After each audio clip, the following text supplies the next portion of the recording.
When Paul von Hindenburg became Germany's most powerful military figure in the First World War, he wore a Mensur scar on his face.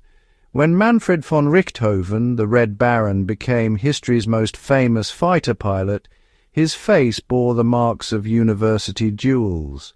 These were not battle wounds, these were scars earned years before the gun started firing. Between 1871 and 1914, Germany's elite universities produced thousands of scarred duelists. Most were aristocrats or wealthy bourgeoisie destined for military or government service. As they aged, they carried their Schmiese into the Prussian officer corps. They brought with them more than just scars. They brought an entire philosophy, that courage meant enduring pain in silence, that leadership required psychological mastery over fear. Mensur taught these future officers something specific. Stand motionless. Do not flinch. Do not move. When those men stood in the First World War trenches, facing artillery bombardment and machine gun fire, they already believed they should stand still.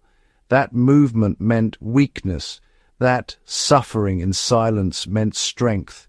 That endurance was everything. This was not accidental.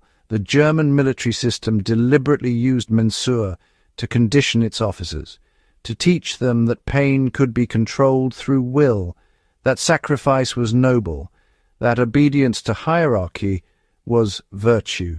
When millions died in the trenches, many of them followed officers who had learned these lessons decades earlier on university dueling grounds. Scars from Mensur ended up on the battlefields of Europe. Subscribe to Scars of the Century for the stories where tradition becomes tragedy.